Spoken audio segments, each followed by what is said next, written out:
Hey there, YouTube. WhiskeyCactus here, welcoming you back to our Let's Play of The Letter. This is episode number 36, and last time, Ashton made a decision. And that decision was to head to Ermengarde Mansion at midnight on Halloween. What could possibly go wrong? He said, knowing the answer was everything. So here we are, guys. We are at the Ermengarde Mansion. Alone. Presumably, Hannah and Luke are there. And we know Marianne's still probably there, trapped in a dungeon. This is Halloween. Technically, we're on November 1st, because it's past midnight. Which is the last day in the journal. I feel like shit's gonna happen. I don't know about you. But I feel like I need to be ready for quick time events the entire time. Because this feels like a climax. This feels like the climax to the story. Keep in mind, we still have Luke's chapter. I don't know what's going to happen with any of that, so let's find out. The rain falls in fast, steady sheets. Yeah, creating shadow puddles on the dirt path, drenching everything the eyes could reach. Despite having grown up in this city, I still despise the rain. Living here doesn't mean I have to like it. Lucky me. 1 second, hold on. I would not like to update my computer, Lenovo. Jesus. Ugh. Okay. Doesn't mean I have to like it. Lucky me, I've reached the mansion before the downpour has turned torrential. Okay. I guess we should seek some shelter. Jesus Christ! No! Stop! I don't want to upgrade my computer! Ah. Why are they so pushy? They are so pushy. Alright, I guess we need to seek shelter from the rain inside the mansion. The long slog from Anslem village by foot has already been made difficult by the light drizzle and biting winds buffeting against my body every few seconds. By the time I found cover under the trees... really? There's no leaves there. Finding the vicinity of the mansion, my shoulders are already drenched. My hair is also sticking against my skin and out in every possible direction. Thankfully, the letter, taser, and gun I've brought with me have remained relatively dry. That's the most important thing. However, those are the least of my problems at the moment. Sometime after the housewarming party, scumbag Wright has suddenly grown a brain and tightened the security around the mansion. A guard is now stationed in every possible point of entry. The main entryway, the back door leading to the kitchens. Hell, it's almost a miracle no one has spotted me once I enter the property. Although that's probably because I've kept close to the forest. While I can always create a clever way in for myself under this deluge, it'll be difficult to do so without making much noise or leaving tracks. I don't really have the luxury either, do I? Not really. Considering how off this place feels since I've stepped in the property and the mansion came into view. I mean, it looks pretty fucking haunted right now. Every light is off. Even with the security personnel on patrol outside, the whole house itself, it feels empty, eerie, too quiet. Normally I'll pass it off as some kind of power outage because of the storm. It's not a far-off conclusion. This place is almost in the middle of nowhere. However, something just feels wrong. Something happened here. I bet. Or about to. It's the sole reason why I haven't done anything yet. Simply observing, watching, listening for anything. I might be pressed for time, but I'm not a careless idiot. Although I need a way in, desperately so, moving without thinking will not only endanger me. With so many unknown variables in what we're dealing with, I also have to act on the assumption that someone is always in danger, especially in this place. I can't act impetuously. As much as I hate Wright, I'm not about to cause his death because of one thoughtless action. If there's a place he deserves to be at, it's in a prison, not a morgue. Good for you, Ashton. Oh, fuck. Ugh, god damn it. Already? I just started. I don't want to do this yet. So when a hoarse, painful sob suddenly rings out above the loud pitter-patter of rain, only then do I stir. A woman. No, no, Ashton. Not a servant. No, also not Hannah Wright. It's coming from the forest? Great, get the fuck out of there. Oh, God, what? Just right up ahead, in fact. Not too far from the house. Regardless, I give the place a quick, wary glance before following the... Ashton, really? Come on. You're in a horror movie. Carefully keeping to the shadows, one cautious step after another. Louder and louder it goes as I near. Okay. Well, I wasn't ready for that. Till it abruptly turns into a loud, desperate, anguished cry. I break into a run. Should I get ready for a QuickTime event? We've already had one with the Ashton chapter. And so far, I don't think any chapters have had more than one. But I feel like this is kind of an exception. One nervous hand ready on the gun holstered at my hip, and the other raised for balance as I scurry across the dense understory. Dead leaves crunch under my shoes, but I pay it no mind. There's only the voice, the woman, and... nothing. Abruptly, it all stops, and I am met with a sudden hush. Blank. Empty. Almost deafening in its stillness. Even with my labored breathing and pounding heartbeats against my ears, behind me, another branch breaks, and... save...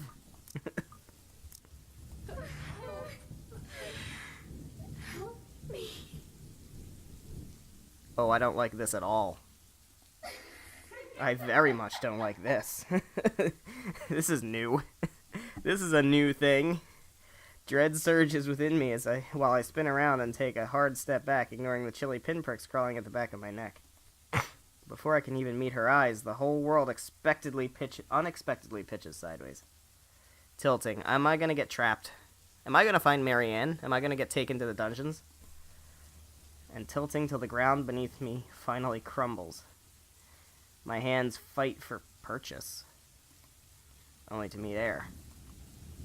By then it's too late. My foot slips further and the rest of my body follows. Oh, I don't like this at all. This is bad. This is bad. Dark spots blur the edges of my vision. Black tendrils twist and coil around my limbs. Soft footfalls echo from the far distance, scurrying, scampering, moving in an odd rhythm with the sharp, piercing notes of her laughter. But more than that are the voices, lacing venom inside every crevice in my head. Murmurs that jeer, scoff, and deride. Over. It's because you didn't listen. And over. It's all your fault. And over again. Why won't you believe me? A reminder of what I failed to do and of who I failed. Of whom I've failed. Yeah, I'm that guy. What? Fight me. What I'm trying to desperately fix. A scream threatens to burst, but my throat closes off ever so slowly. A chill seeps into every nerve in my body, washing away every sensation in me apart from one. Is it fear? I bet it's fear. It was fear. I was right. There is only fear. Once again, her laughter echoes, a sound both bitter and unforgiving. It is the last thing I hear before she reaches for me. Fuck this. The ground trembles. The world slows to a stop.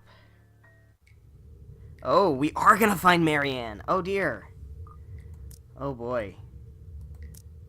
We're gonna find Marianne. The storm had started in earnest when Ashton arrived at the mansion. While trying to find a way in, the detective noticed the eerie silence that had enveloped the place. Something was wrong inside, but before he could figure it out, the sobs of a woman suddenly echoed. Well, okay. Here we go, guys. We are about to adventure through the dungeons, and I swear to God, we better find Marianne in here, and she better not be dead. I mean, I know there's an Everybody Lives route, and that's the route I'm trying to play here, and I think I managed to not have Marianne die. So, I guess we'll see. Half darkness greets me when my eyes finally snap open, the soft patter of dripping water somewhere spraying my consciousness further. For a few short moments I remained still, blinking away the dizziness, allowing my vision to adjust to the lack of light, and my breathing to even out first, before pushing myself up on one arm and attempting to stand. Turning alone is a struggle on its own.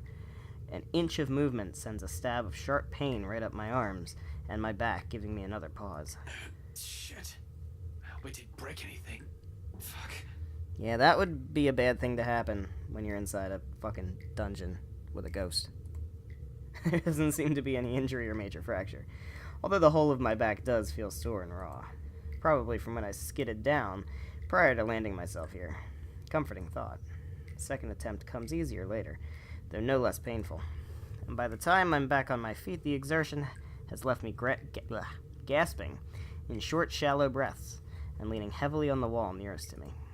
Behind me, a light draft blows in from where I've fallen in, coming in short, sharp bursts into what's apparently an underground tunnel, and brings in the fresh, earthly smell of rain from the topside. Regardless, it fails to mask the old, musty scent of the place, a mixture of mold, mildew, dust, grease, and something distinctly foul. She's here. She's fucking here. Like death. More worrisome than the putrid, festering smell, however, are the cells that line both sides of the tunnel. Under the dim light, I can barely make out what's inside some of them, but I already have a few ideas, all of which I refuse to delve into at the moment. Knowing how long this mansion has stood. Somehow, no matter how unexpected finding the existence of this place is, it isn't too surprising. I wonder if Scumbag knows about this. I'd wager not. Probably not, unless he's also the kind of person who takes joy in inflicting this kind of suffering on others. I don't really think so. He's rotten to the core, but not that rotten. Probably balk at this. Move out at the first opportunity and have it demolished. Very idea of what has occurred in this place years ago makes me reel as well. I've known long ago places like this tend to hold secrets. This, though, this is just the tip of the iceberg. I fear what I may discover in the mansion itself and the tale behind that fucking letter. But fear's inconsequential, as unpleasant as the sight of this is. This place might also be the only way for me to get inside unnoticed. Sighing and taking one last gulp of clean air, I push away from the wall and delve deeper into the passage. Let's just hope it'll be smooth sailing from now on. Ashton, we need to have a talk. We need to have a talk. See, in real life, I don't believe in jinxes, because it's bullshit. However, in a horror game, why are you raising death flags? Just stop doing that. Please just stop doing that. Turns out, that alone is too much to ask for this early. That better be Marianne. No 20... I bet you that story updated was checking to see if Marianne was alive or not. I bet you that's what it was. No 20 paces into it, another sound abruptly rises above my footfalls, rebounding off the hollow walls and echoing inaudibly. How? How is that? How can it echo inaudibly? You hear it. Ergo, it is not inaudible. Rebounding off the hollow walls and echoing audibly across the whole span of the tunnel, before fading away just as swiftly as it rang. I paused, nevertheless, straining my ears for more of it, while I gradually moved my hand to my side, slow and steady until the tips of my fingers brushed off the gun's handle. Although cold against my skin, it's the closest thing I have to comfort at the moment. Yeah, I mean, hey, it's not gonna work, but... For a long minute I wait, holding my breath, watching every form, edge, and shadow at the corner of my vision for any movement. After a heartbeat and nothing, I allow the tension to ease out of me, in the form of a long, slow exhale that reverberates around the whole passage. Who's there? Hello, Marianne, it's me, I'm gonna save you. Perhaps it's because of what has happened earlier and how I've ended up here. Maybe it's because of my training, but in spite of the panic and fear in that voice, I don't immediately answer. Well, you know, fair enough. Instead, I pull my gun for don't shoot her. I pull my gun free from its holster and wordlessly draw closer to where the voice rings out once again. Is it gonna, like, give me the option to shoot or don't shoot? Afraid. Frantic. Weak? I'm asking you a question. Who's there? It's me! It's only after I've released the safety do I answer while continuing my approach in a careful, steady pace. I think I should be the one asking you that. Who are you? Show yourself! She's kind of locked in a cage. I don't think that's gonna work. I can't. I'm stuck in here. Well, a ghost will definitely not be saying that, or have a conversation like this, or be stuck anywhere. And as if to prove her point, she extends a hand from one of the cells ahead and waves. Then she pulls back, grips the iron bars, and rattles it lightly. I can't get out. Can you help? I'm gonna shoot that goddamn lock. Oh shit.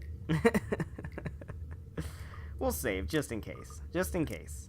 I know it's Marianne, and I know it's fine, but still. In 5 quick steps, I'm standing in front of the cell, and sure enough, a woman's inside. Slumped on the floor, holding the bars with shaking hands, clinging to it, as if it's the only thing keeping her upright. Now, how long has she been in here? Because when was the party? Yeah, the 28th. Jesus Christ, how is that possible? It's been 4 whole days, just about, I think. Because it was like late Friday night, and now it is basically, you know, so 1 night, 2 night, 3 night, 4 night, because it's between here now. That's crazy. That's crazy. She must have found what? She must have like dripping water or something. I don't know, man. Not just any woman. You? McLaughlin? No. Same. Oh, right. They did meet. They met at the bar. I forgot about that. Same one I met at G's 5 days ago. Smashed drunk and babbling her frustrations about her employers. Holmes? Yeah. No, not McLaughlin. Let's pronounce that correctly, please. McCullough. Marianne McCullough. Famous interior designer extraordinaire. Not so extraordinary now, with how exhausted and feeble she looks, trapped in a jail cell of all things. Her breathing's shallow. There's a paleness to her complexion, sunken eyes, cracked lips, dry skin, all signs pointing to starvation and dehydration. What? How long have you been stuck in here? 3 days? 4? I don't know. I have no idea anymore. I just fell in, and that woman... Whatever. Can you get me out of here? You Please? damn right I can get you out of In here. a moment. But here, go feed yourself first before you fall over. I fish out an energy bar from my pocket and hand it to her. She's lucky I always have one on my person.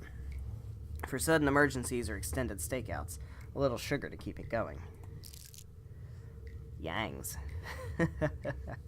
Like any starving person, she wastes no time making a grab for it, unwrapping it straight away, and taking in whole mouthfuls of it. Relief washes over her face on the first bite alone, although she's gonna need more than that if what she has said is true. But for the moment, it's enough to keep her alive. Good thing she seems to have the sense to prioritize survival over comfort. If the puddle, there we go, on the corner of the cell indicates anything.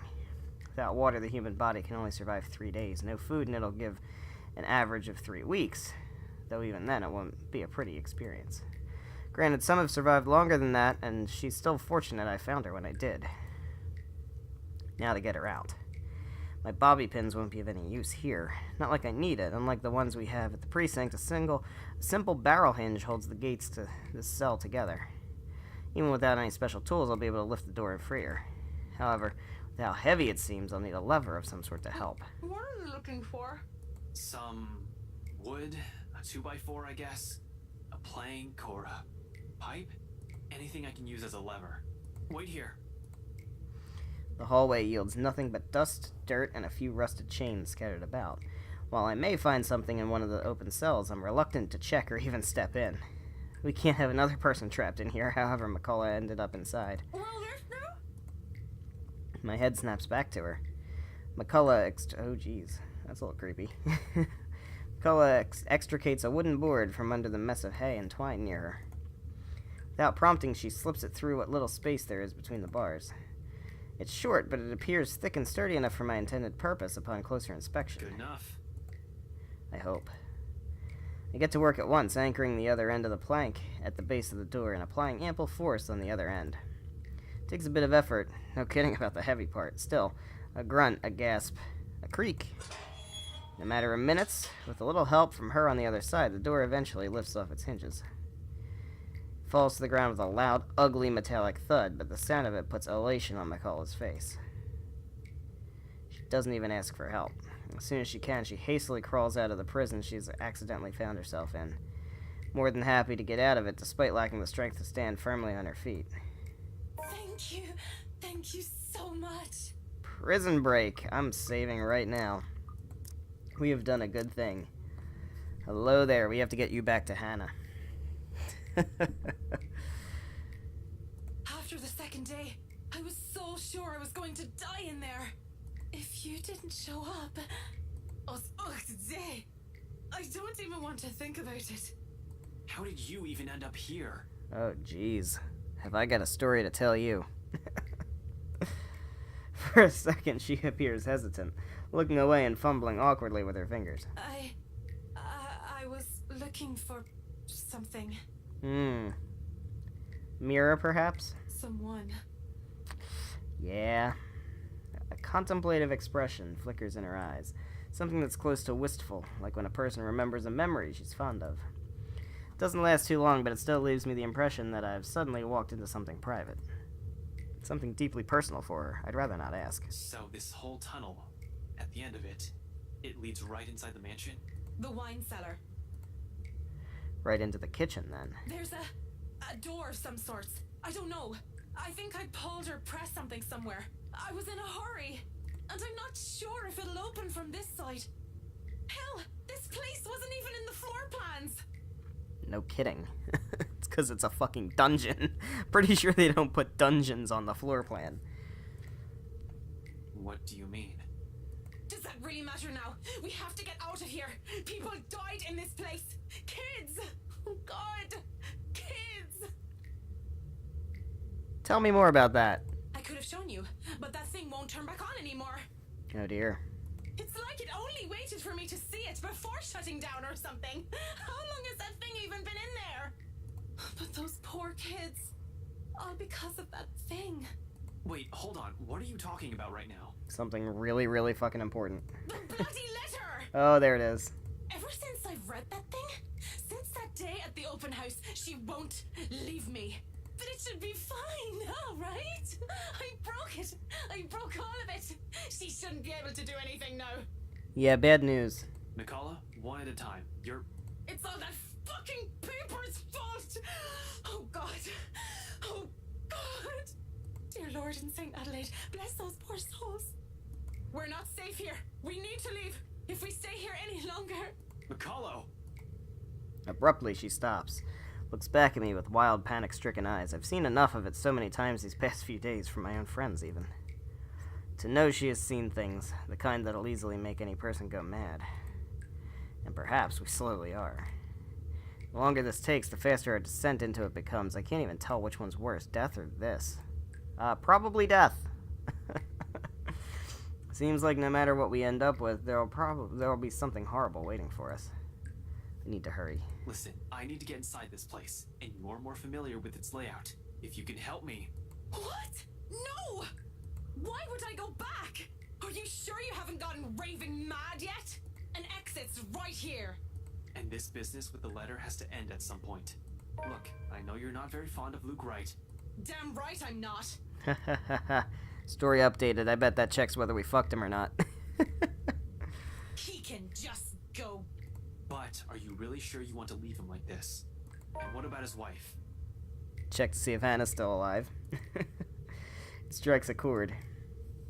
She falters. Oh yeah, we have between Marianne and Hannah, it's Max, right? Yeah, okay. She falters, grows quiet as the tension lifts from her, and her shoulders slump. I do understand her issues with this. In fact, she doesn't have to go with me, only tell me enough info so I can go figure it out on my own. She can always leave afterwards, be done with this whole damn mansion and the letter. The other end of this tunnel leads right into the forest. It'll provide ample cover for her to be able to slip out of the property unnoticed. All the same, she steels herself and squares her shoulders. Just until the kitchens. That's more than enough. All right. She nods, albeit weakly. Then, without another word, she gestures for me to follow, leading me further into the passage. All right. I'm so happy we saved Marianne. After his fall, Ashton found himself in an underground passage when he came to. There he encountered Marianne McCullough, who got trapped in one of the jail cells for several days. The detective managed to free her, and in turn she helped him find a way into the mansion. Alright. Onward and upward. Oh, maybe not. Occasionally she'll stop, find purchase on the wall to catch her breath, but throughout the short walk she asks for neither a break nor assistance. I suppose that's something we have in common. Eventually we get to a dead end. Although before I can question her on it, she begins palming for something on the wall, tracing her fingers along weathered edges of the bricks with a frown on her face. It should be somewhere here, I think. What the hell are you doing? She merely holds up a hand, begging for my silence, and continues searching. Then, without warning, a few minutes later, something clicks. A portion of the wall shifts ajar to reveal a glimpse of another room. Bottles lining the walls, liquor barrels for aging, the wine cellar indeed. The ladder to the kitchen is on the far end of this room. Of course it's the far end. Why wouldn't it be the far end? Surreal. This is all nothing but a surreal nightmare, but after everything, should this even surprise me? Ghosts, curses, hidden passages? Can't even bring myself to question the existence of this door anymore. Simply follow her to the undercroft without a single question, in spite of a number of them already swimming inside my head. As a kid, I used to crave for this kind of adventure. Stuff of mystery and detective novels, daring chases, interesting cases to solve, suspects to put behind bars, justice to serve. I was blinded, I admit. Now I simply want this to be over. Oh, here we are. We're in the wine cellar. This is where we had a ghosty encounter down here. This is where the ghosts used to like to hang out. At least in Hannah's chapter. We leave the door open in case there's a need for a quick exit, especially after she mentions it's only by chance she has been able to open the door last time. We can't waste time finding the switch again on the occasion something goes horribly wrong. There's bound to be, with me feeling this high-strung and tense. I'm not even sure why I thought it would be a good idea to enlist McCullough's help. Although she has been quite helpful so far, I can't shake off the horrible feeling that something's going to happen to her if she stays with me. Even if I'm her safest bet if she wants to get out of this place alive. You really believe that, don't you? Okay. How about fuck off? Did you say something? McCullough pauses mid-step, turning to me, confused. I didn't. Great, that just means I'm hearing voices. That's fine. That's fine. This is fine. What could possibly go wrong? You sure? I just heard... Don't you think I'll be the first person who'll know? Look, the ladder leading to the kitchen's up ahead. You might want to hurry. I just want to be done with this place. See? You dragged another one. Is that Lorraine? Is that the voice of Lorraine? I think it is. It's been a while since we've been in Marianne's chapter, but I think that's what it sounded like. This time, I'm sure. There's really a voice. Well, voices. Despite the look of protest McCullough shoots me, I find myself stopping and looking for it, searching the immediate surrounding for the familiar form of the woman. I don't even have to venture too far from where I'm standing. Just an arm's length away from me, mirror shards litter the floor. And right on the biggest fragments. Fuck this shit. Oh, hi. Hi. Hi. Hi. Okay. Well, that looks like Zach, Becca, and Isabella. And then, of course, that one. Well. They speak. All singing the same mocking tune against my ears, letting it echo through the small undercroft. Murmurs and laughters, jeering, scoffing, deriding. Lacing venom into every crevice in my head. Taunting me. You dragged another person into this action. That was Isabella. Into another one of your silly little problems. All because you can't fix them on your own. You really haven't changed, have you? Some hero you are. Useless. Pathetic. Well, fuck all of this. You're wrong. Ugh, my mistake lies in the first instance I've answered. The very second denial has slipped from my mouth, their words have also seeped into my heart, allowing it to prod at and rouse my temper. Despite knowing they are merely doing this to goad me, each word, each syllable trickles into me, spurring the guilt I hope I've long buried. Are we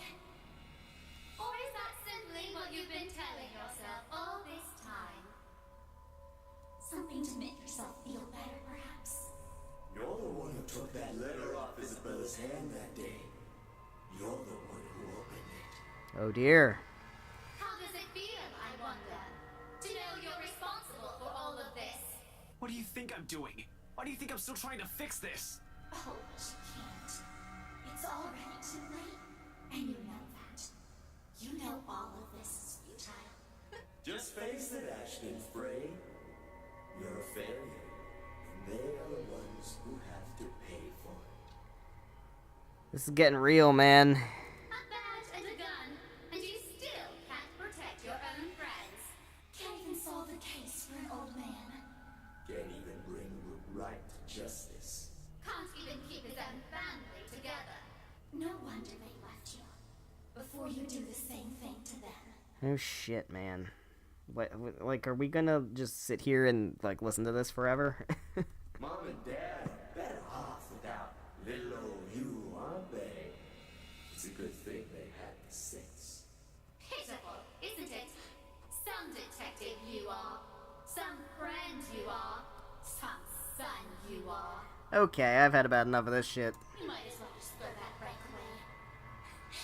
You're no use to people either way. Shut it!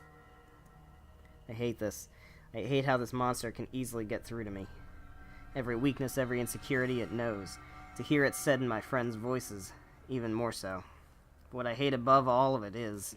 You know it's true, though. All of it. It's why all you can do is tell us to shut up. You don't want to hear a single word, because you're already aware of it. You can't even admit it to yourself. Who's the coward now? But no matter how hard you try, you're not gonna be able to save anyone. Watch me, bitch. Shut it! Not a single word anymore. In the end, your own incompetence will eventually lead to the deaths of everyone you care about. It laughs, sharp and piercing.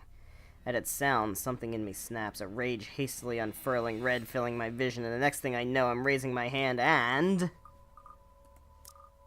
saving. Something grabs at my wrist, followed by a buzz as another voice breaks through the haze. It better be Marianne and not some fucking ghost. Don't listen to it! There we go. The fog from my mind lifts. Every sound, every noise returns to me, flooding my every sense. All at once, there is this deafening silence. I mean, I can still hear some stuff. Slowly, I become aware of my surroundings. Bottles of wine, barrels of liquor, the faint old scent of death and decay somewhere, and a hand holding onto my wrist as if to keep me from hurting myself. In my hand's a shard. Blood drips from where it has cut my palm, trailing down my wrist until it disappears behind my sleeve. Not too deep, negligible even. There is a pain, however, a different kind. An ache somewhere else that stems not from the wound, but where every single word has hit. When I glance up at McCullough, she merely stares at me with wide, horrified eyes. Don't listen to it! No matter what happens, don't do what it says! It's how it gets us. Oh, jeez. Chills, man. My grip on the shard falters, but only after I nod and drop it entirely does she release her grip. Afterwards, she simply steps back and looks away. Hugging her arms closer to herself, she breathes a sigh, heavy. Perhaps weighted with her own guilt, what this monster might have used against her. Come on, we're getting close. Alright, well then. That was creepy. There we go. Before he could go deeper into the wine cellar, Ashton began to hear voices coming from the mirror, shards. On the floor, mocking him for his failures. Though before he could do anything rash, Marianne stopped him. Belatedly, he realized he had picked up a broken mirror shard. Oh dear. She walks off without another comment, but there's worry in her as she gives the fragments one last glimpse. On the ground they lie lifeless now. No more voices, no more insults. But even as I walk away, one whispered taunt continues to ring in my ears. It's useless, Ashton Frey. You are going to die. Nah.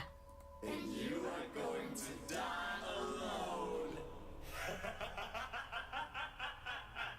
Fuck you, Ghost Zack. A fear. One that has been long kept in the darkest place in my heart. One that a small part of me wishes for. Oh, we're in the mansion now. The mansion proper. Okay. Well, shitballs. Let us see if we can find any living people. And maybe not some dead people. Sorry about that. The trapdoor swings open without much fuss. It isn't even locked. Probably left open for when Wright asks for some midnight snack. I make sure the coast is clear, of course, before I pull myself and help McCullough up. The butler of theirs is nowhere to be seen. He's probably dead. Johans, he's probably dead by now. He's probably sleeping, attending to his master, or doing some extra late night work before turning in for the night. Meanwhile, Wright won't touch anything to do with menial chores, not even with a 10-foot pole. It's next to impossible for him to linger here. No servants, no anyone. And just as easy as that, we're in. Gently, I close the hatch. If things go well, the same path will be our way out. If our luck doesn't hold, that's not an option now, is it?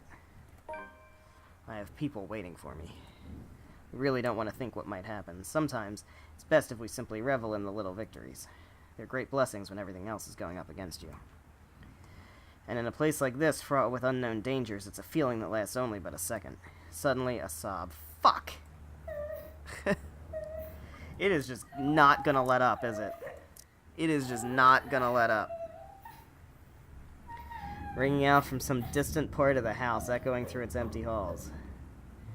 Beside me, slumped on the ground, pale and breathing heavily, McCullough immediately tenses. Her eyes go wide, and she grips the side of the counter with a force that might be enough to crack it, if only she had the strength.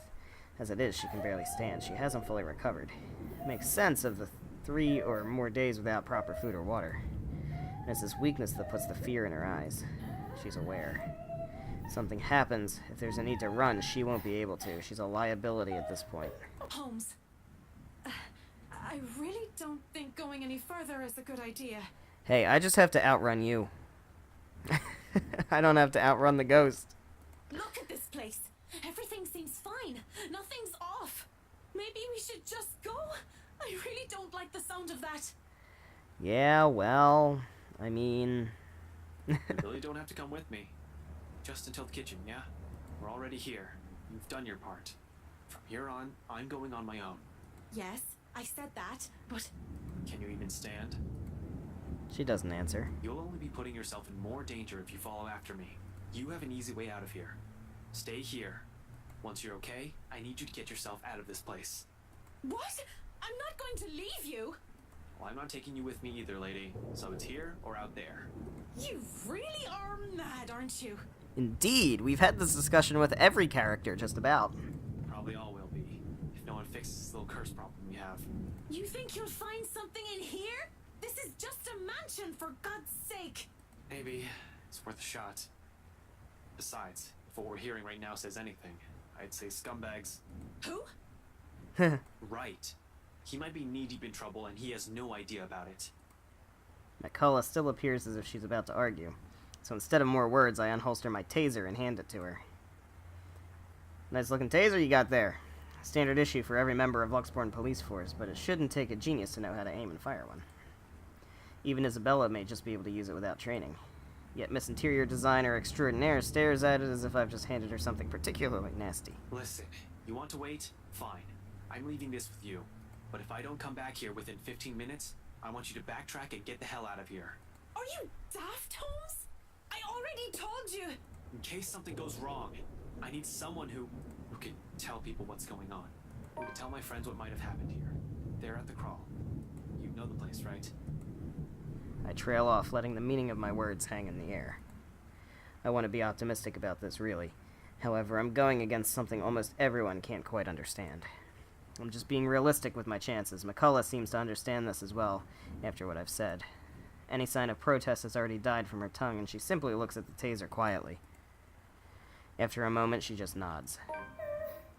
Beyond the walls of this room, the cries continue to grow louder, and I take it as a sign to leave. Without another word, I slip out the door. Like a siren call, her voice beckons. Alright. I thought it was going to change scene. I'm just going to read this journal entry now. Alright. What do we got? We have, upon reaching the kitchen, the crying Ashton heard from outside began anew. Unwilling to risk a civilian, the detective handed Marianne his taser and advised her to leave him if he didn't return after 15 minutes, even if he himself was uncertain if he would. Alright. Well, we're just gonna go ahead and do this real quick. Finding out who that is seems a good place to start as any. I disagree. I strongly disagree. I keep to the shadows for the most part. God forbid we would turn on any lights. I mean, we don't need lights, right? Who needs lights? It's much better to go ghost hunting in the fucking dark. Jesus God. Can never save enough. Not that there's any need to, the entire place just feels empty. Odd, when a house this big should have a large staff. I'll give you a large staff. Anyway. You'd think there'd be one or two roaming around for some late-night chores, or someone seeking out whoever's creating this ruckus. Except nobody else can hear it. There's none, however. Shouldn't they have security posted inside as well? Unless their security means the butler, though I doubt Scumbag's that sloppy. He loves his life more than anything. Probably more than his own wife. The things he's done, he's bound to make more than an enemy or two. He's also the kind who'll do anything to keep himself safe. Alive. I wonder what he'll say when he finds out that there's something not human living with him in his own house. You mean the servants? Ha ha ha ha ha ha ha ha ha ha ha ha ha.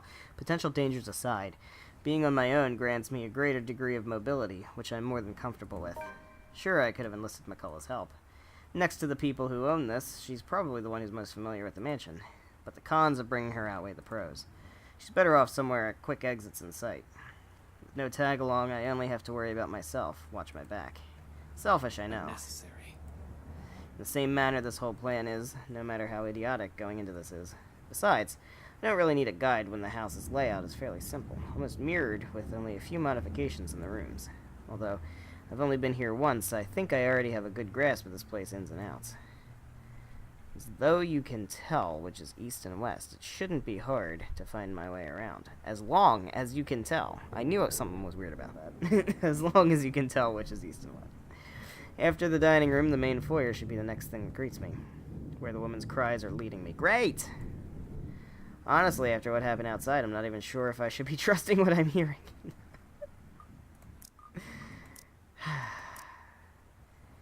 Can you be less genre savvy? But with the whole house somehow seemingly devoid of any of its inhabitants, I'm inclined to look into this. More than surviving this curse, a huge part of this is my training speaking. I just hope this isn't a crime scene I'm walking into. Well, maybe it is. But nothing's ever that simple, is it?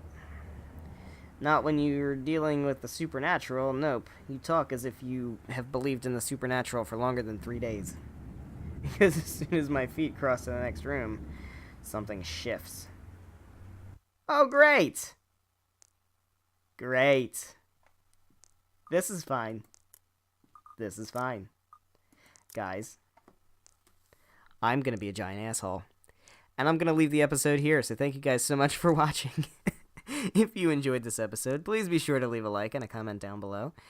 And make sure you subscribe for more of the letter, because you don't want to fucking miss what's coming next. The walls are bleeding, guys. The walls are fucking bleeding. And we're about to... There's this fucking thing in my ear right now that I don't know what it is, but it's creeping me the fuck out.